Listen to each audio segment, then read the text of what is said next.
ও পাতলা টপ আর লেগিংস খুলে গামছা পরে নেমে গেল জলে। আমি একটু ইতস্তত করলেও শেষমেশ শাড়ি আর ব্লাউজ একপাশে রেখে হালকা গামছা জড়িয়ে নেমে পড়লাম। ঝর্ণার ঠান্ডা জল দু হাতে তুলে গায়ে দিচ্ছিলাম। ভেজা গামছা শরীরে সেটেছিল। পিছনে কোথায় যেন বসেছিল অজয়। সেদিন মাচার ওপর জ্যোৎস্নার আলোয় এক অন্যরকম মুহূর্ত কাটিয়েছিলাম। আমি বিনিতা, বয়স 40।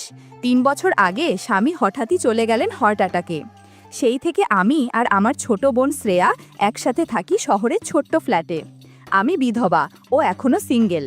ঘরে সাধারণত হালকা সুতির শাড়ি বা আরামে নাইটি পরি। গরমে স্লিভলেস ব্লাউজেই স্বস্তি লাগে।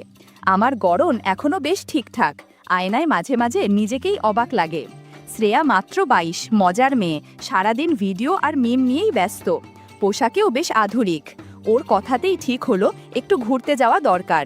সাজেকে নাম এলো, আর সঙ্গে নেব ভাইয়ের ছেলে অজয়কে, বয়স 25, লাজুক কিন্তু আকর্ষণীয়। ফোনে কথা বলতেই সেই পুরনো স্নেহভরা কণ্ঠস্বর মনে বাজতে লাগলো। শুক্রবার রওনা হলাম 3 জনে। আমি হালকা গোলাপি শিফন শাড়ি পরেছিলাম, গরমের কথা মাথায় রেখে স্লিভলেস ব্লাউজ ছিল। হাওয়ায় শাড়িটা উড়ছিল টুকটাক। আমি চেষ্টা করছিলাম নিজেকে স্বাভাবিক রাখতে, কিন্তু কোথাও যেন মনটা কাঁপছিল একটু। বাসস্ট্যান্ডে পৌঁছাতেই অজয়কে দেখলাম। সাদা টি শার্ট, নীল জিন্স, চুল এলোমেলো, মুখে আগের সেই ছেলেমানুষি ভাবটা যেন আর নেই। চোখে একটা দৃষ্টি যেটা আগে দেখিনি।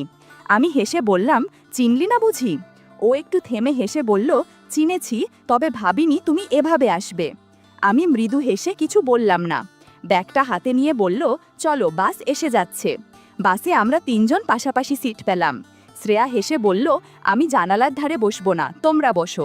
আমি আর অজয় পাশাপাশি বসলাম। বাস ছাড়তেই হালকা ঝাঁকুনি। জানালার হাওয়া আমার শাড়ি ও চুলে খেলা করছিল। পাশেই অজয়, ওর কাঁধ আমার হাতের খুব কাছাকাছি। চুপচাপ বসেছিলাম দুজনেই। মাঝে মাঝে ওর চোখ পড়ছিল আমার দিকে। আমি মুখ ফিরিয়ে নিচ্ছিলাম। তবুও এক ধরনের অস্বস্তি আর কৌতূহলের মিশ্র অনুভূতি হচ্ছিল। আমি কথা ঘোরাতে বললাম, তোর কলেজ কেমন চলছে? ও বলল, চলছে তো, কিন্তু তুমি কেমন আছো ফুফু? আমি একটু হেসে বললাম, এই যেমন একঘেয়েই জীবন। ও বলল, আজ তোমাকে একদম আলাদা লাগছে। আমি বললাম, বয়স বাড়লেও মাঝে মাঝে মন চায় নতুনভাবে বাঁচতে। বাসের ঝাঁকুনিতে মাঝে মাঝে আমাদের গা ছুঁয়ে যাচ্ছিল। ও সরছিল না, আমিও সরাতে পারছিলাম না। জানালার বাইরে তাকিয়ে থাকলেও মনটা যেন ঠিক সেখানেই ছিল। শ্রেয়া হেডফোনে গানে ডুবে কিছু টের পায়নি। আমি বুঝছিলাম অজয়ের চোখে আজ এক নতুন রকমের দৃষ্টি। রাস্তা পাহাড়ে উঠে যাচ্ছিল। জানালার বাইরের সবুজে মনটা একটুখানি শান্ত হচ্ছিল। ঠান্ডা হাওয়া এসে চুল এলোমেলো করছিল। অজয় ছবি তুলছিল। আমি না করলেও ওর মোবাইলের ফ্ল্যাশে ঠোঁটে একটা অনিচ্ছা থাকা হাসি ফুটে উঠছিল। পাতলা শাড়িটা হাওয়ায় একটু সেটেছিল শরীরে, আর আমার পাশেই বসা ছেলেটার দৃষ্টি নড়ছিল না। সাজেকের পথে যেতে যেতে বুঝলাম বহুদিনের জমে থাকা ভাবনাগুলো একটু একটু করে হালকা হয়ে আসছিল। দুপুরের দিকে সাজেক পৌঁছলাম। রিসোর্টে আগে থেকেই বুকিং ছিল। কাঠের ছাউনির ঘর, সামনে বারান্দা, পিছনে পাহাড়ের ঢালু।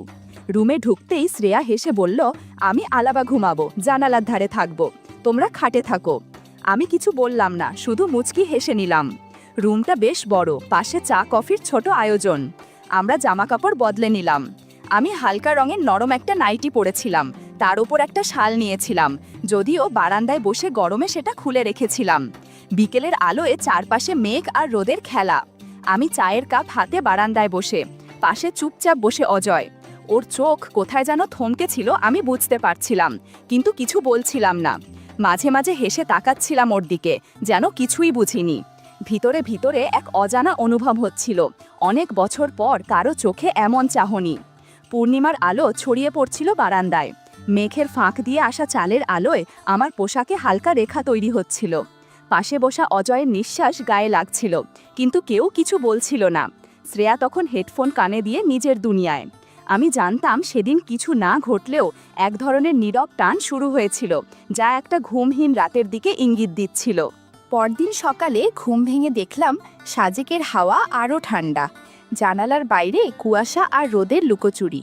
চায়ের কাপ হাতে বারান্দায় দাঁড়াতেই শ্রেয়া বলল, আপু, আজ পাহাড়ি পোশাকে ছবি তুলতেই হবে। আমি হেসে বললাম, আচ্ছা, তোর জন্য করব। আসলে আমিও ভেতরে ভেতরে চাইছিলাম একটু অন্যরকম সাজতে। ভিউ পয়েন্টের কাছে পাহাড়ি পোশাক ভাড়া পাওয়া যেত। শ্রেয়া চেক কাটা জামা তুলে নিল। আমি এক দোকান থেকে একটা পাতলা রঙিন শাড়ি নিলাম। দোকানি বলল, আপা, পাহাড়ি মেয়েরা শাড়ি পরে, তবে ব্লাউজ পরে না। আমি একটু থেমে গেলাম। শ্রেয়া মজা করে বলল, চেষ্টা কর না। আমি কাঠের একটা ঘরে গিয়ে আয়নার সামনে দাঁড়ালাম। নিচে একটা ইনার পরা ছিল, তাই বেশি অস্বস্তি হচ্ছিল না। আয়নায় নিজেকে দেখে মনে হচ্ছিল অনেক দিন পর নিজেকে একটু নতুনভাবে দেখছি। চুলটা একটু এলোমেলো করে বাইরে এলাম। অজয় ক্যামেরা হাতে দাঁড়িয়েছিল। ওর চোখ পড়ল আমার দিকে সরাসরি। আমি বললাম, এই দিকে কি এত দেখার আছে? অজয় হেসে বলল, যা দেখছি সেটা ক্যামেরাতেও রাখতে চাই। আমি চুপ করে রইলাম, কিন্তু ভেতরে কোথাও যেন একরকম আলোড়ন হচ্ছিল। অনেক দিন পর নিজের মধ্যে এমন কিছু অনুভব করছিলাম, নতুন, নীরব আর খুব কাছের। ভিউ পয়েন্টে আমরা ছবি তুলছিলাম। অজয় বলছিল, ফুফু একটু এদিকে দাঁড়াও। ওর ক্যামেরা আমার দিকেই ফোকাস ছিল, কিন্তু আমার মনে হচ্ছিল ও শুধু ছবি তুলছিল না, আমাকে দেখছিল একটা বিশেষ দৃষ্টিতে। মাঝে মাঝে ও এত কাছে চলে আসছিল যে হালকা ছোঁয়াও লেগে যাচ্ছিল, যদিও কিছু না বলেই সামলে নিচ্ছিলাম। কিন্তু চারপাশের বাতাসে যেন একরকম চাপা অনুভূতি জমছিল। একবার ও আমার কাঁধ ছুঁয়ে ঠিক করতে গিয়ে বলল, একটু ঠিক করে দিই। আমি সরিয়ে নিতে চাইলেও নিজেকে আটকে ফেললাম। ভেতরে ভেতরে বুঝছিলাম আজকের এই চোখ মেলে দেখা, এই নিঃশব্দ অনুভব কিছুটা অন্যরকম। দুপুরে গরম বেড়ে গিয়েছিল, মাথাটা কেমন ঝিমঝিম করছিল। রিসোর্টের কেয়ারটেকার বলল, কাছেই একটা ঝর্ণা আছে, অনেকেই জানে না। আমরা তিনজন রাজি হয়ে রওনা দিলাম। কিছুটা রিক্সা, তারপর পায়ে হাঁটা। ঝর্ণার ধারে পৌঁছেই মনটা একদম শান্ত হয়ে গেল। গাছপালার ছায়া, ঠান্ডা হাওয়া আর টলমল জল। আমি আর শ্রেয়া ব্যাগ থেকে গামছা বার করলাম। আমি বললাম, এখানে তো কেউ নেই, একটু জল ঝরিয়ে নি চল। শ্রেয়া তো বেশ চটপটে, বলল, আমি নামছি। ও গামছা জড়িয়ে নেমে গেল জলে। আমি একটু থেমে শাড়ি বদলে পাতলা গামছা জড়িয়ে নেমে পড়লাম। ঠান্ডা জলে নেমেই গা কেঁপে উঠল। আমি বলে উঠলাম, উফ, জলটা তো একেবারে বরফ। শ্রেয়া হেসে বলল, তাই তো মজাটা। আমি জল তুলে গায়ে দিচ্ছিলাম। গামছা থেজা হয়ে শরীরের সঙ্গে লেগেছিল। আমি জানতাম পিছনে অজয় বসে আছে। ও কিছু বলছিল না, কিন্তু চোখ যেন কথা বলছিল। এক সময় আমি পাথরে বসে পা ডুবিয়ে বসে রইলাম। শরীর আর মন দুটোতেই যেন এক ধরনের আলোড়ন হচ্ছিল। আমি একবার পেছনে তাকালাম। চোখ মেলাতেই ও চোখ সরিয়ে নিল, কিন্তু আমি বুঝলাম ওর মন এখন অন্য কোথাও নেই, ঠিক এখানেই। আমরা ধীরে ধীরে উঠে এলাম। গামছা থেকে জল চিপে রোদে দাঁড়িয়ে গা শুকোচ্ছিলাম।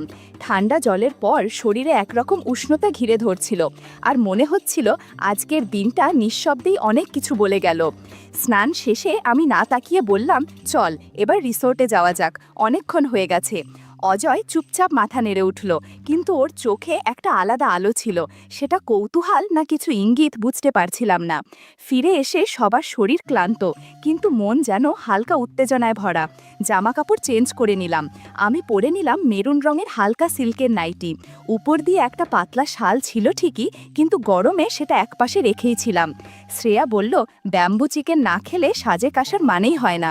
কিছুক্ষণ পর কাঠের পাত্রে ভাপা ভাত আর গরম মশলাদার মাংস চলে এলো। তিনজন মিলে বসে খেতে খেতে গল্প শুরু হলো। ছোটবেলার কত স্মৃতি, দুষ্টুমি, হাসাহাসি। আমি বলছিলাম কিভাবে একবার অজয় মজা করে আমার জামার হুক টেনে দিয়েছিল, আর আমি রেগে গিয়েছিলাম। ও হেসে বলল, তোমার রাগটাই সবচেয়ে মজার ছিল। আমি বললাম, তখন তুই ছোট ছিলি, এখন কিন্তু সব বুঝি। আমরা হেসে ফেললাম, তবে কোথাও যেন সেই কথার নিচে এক টুকরো নীরব ভাবনা জমে রইল। খাওয়া শেষে শ্রেয়া ক্লান্ত হয়ে বিছানায় শুয়ে পড়ল। আমি বারান্দায় গিয়ে বসেছিলাম। সাজেকের পাহাড়ি রাত, ঠান্ডা হাওয়া, চারপাশে নিঃশব্দ প্রকৃতি। অজয় এসে পাশে বসে বলল, আজকের দিনটা যেন অনেক কিছু ফিরিয়ে দিল। আমি বললাম, মনটা হালকা হয়ে গেছে, শরীরটাও যেন নতুন রকম লাগছে। চাঁদের আলোয় ওর চোখে চোখ রাখতেই একটা চাপা চাহনি ধরা পড়ল। আমি চোখ সরিয়ে নিলেও টের পাচ্ছিলাম ওর দৃষ্টি এখন আর শুধু চোখে নেই। আমি উঠে দাঁড়াতে যাচ্ছিলাম, ওর হাত আমার হাত ছুঁয়ে গেল হালকা করে। আমি থেমে গেলাম। কিছু না বলেও অনেক কিছু বলা হয়ে যাচ্ছিল। আমি চুপচাপ পাশে বসে পড়লাম আবার। ও বলল, তোমার চোখ আজ অনেক কিছু বলছে ফুপু। আমি মৃদু হেসে বললাম, না কিছুই, কিন্তু হাতটাও ওর হাতেই রয়ে গেল। চাঁদের আলোয় দুজনের ছায়া পড়েছিল কাঠের বারান্দায়। নিঃশব্দ এক অনুভব, মনের ভেতরে হালকা ঢেউয়ের মতো বয়ে যাচ্ছিল। পরদিন সকালে দরজার ফাঁক দিয়ে ঠান্ডা বাতাস ঢুকছিল। আমি উঠে জানালার পর্দা সরাতেই দেখি অজয় বারান্দায় দাঁড়িয়ে, হাতে চায়ের কাপ। আমাকে দেখেই পেছনে ফিরে হেসে দিল। আমি তখন গায়ে শাল জড়ানো ধীরে পায়ে হেঁটে গিয়ে ওর পাশে দাঁড়ালাম। ও বলল, আজ কি আবার একটু ঘুরে যাওয়া যায়? আমি মাথা নাড়িয়ে বললাম, চল, আজ তো আমাদের শেষ দিন। নাস্তা করে বেরোলাম তিনজনে। আজ একটু অন্য দিক ঘোরার ইচ্ছে ছিল। পাহাড়িদের হাটে গেলাম, যেখানে তারা নিজ হাতে তৈরি জিনিস বিক্রি করে। একটা দোকানে আমি হালকা রঙের একটা ব্লাউজ আর প্যাস্টেল টোনের পাতলা স্কার্ট দেখছিলাম। অজয় পাশে দাঁড়িয়ে বলল, এই ব্লাউজটা পরলে তোমাকে খুব আলাদা লাগবে। আমি একটু হেসে তার দিকে তাকালাম। শ্রেয়া তখন অন্য স্টলে ব্যস্ত, কিন্তু আমি জানতাম অজয়ের দৃষ্টি এখনও আমার দিকেই। দোকানের আলোয় আমি একটু বেশি সচেতন হয়ে পড়ছিলাম নিজের উপস্থিতি নিয়ে। দুপুরে একটা পাহাড়ি লোকের ছোট্ট কাঠের হোটেলে ঢুকে খেলাম ভাত, দেশি মুরগি আর ডাল। সাধারণ খাবার, কিন্তু স্বাদে মন ভরে গেল। তখনই বুঝলাম, শহরের চকমকে আরাম নয়, এমন সাদামাটা মুহূর্তগুলোই সবচেয়ে আপন হয়ে ওঠে। বিকেলের দিকে শ্রেয়া বলল, আপু, আমি রিসোর্টে ফিরি, একটু মাথা ভরেছে। আমি বললাম, তুই যা, আমি আর অজয় এখানেই একটা স্থানীয় ঘরে রাতটা কাটিয়ে ফিরব। শ্রেয়া কিছু না বলেই চলে গেল, আর আমি ও অজয় একটা মাটির ওপর উঁচু কাঠের মাচাং ঘরে উঠলাম। ছিমছাম একটা পাহাড়ি ঘর, সামনের খোলা চৌকিতে বসে সন্ধ্যার হাওয়া গায়ে লাগছিল। আলো ধীরে ধীরে ফিকে হচ্ছিল, আকাশে গোল চাঁদ, চারদিকে ঝিঝি পোকার শব্দ, নিস্তব্ধতা। অজয় বলল, এই রাতটা যেন শুধু আমাদের জন্য। আমি চুপ করে থাকলাম, ওর কথার গভীরতা বুঝেও কিছু বললাম না। আমরা পাশাপাশি বসেছিলাম, আমি ওর মুখ পুরো দেখছিলাম না, কিন্তু টের পাচ্ছিলাম ওর চোখ আমার দিকেই স্থির। এক সময় ওর হাত আমার কাঁধ ছুঁয়ে গেল, ধীরে, কোনো তাড়া ছিল না। আমি থামলাম, সরালাম না। ও বলল, তোমার পাশে বসে শান্ত লাগে। ওর কণ্ঠে যে নরম সুরটা ছিল, সেটা বুকের ভেতর কেমন নড়ে উঠছিল। এক সময় ওর আঙুল আমার চুল ছুঁয়ে গেল, একটা নরম স্পর্শ, যেন হাওয়ার মতো। আমি চোখ বন্ধ করে বসে রইলাম, মনে হচ্ছিল এই নিঃশব্দ সময়টা আর যেন থেমে না যায়। আমি বুঝলাম কতদিন ধরে নিজের ভেতর ভালোবাসা চাপা দিয়ে রেখেছিলাম। কারো কাছে কিছু চাওয়া হয়নি, শুধু একটু অনুভব, একটু বোঝা, একটু নিজের হয়ে থাকা।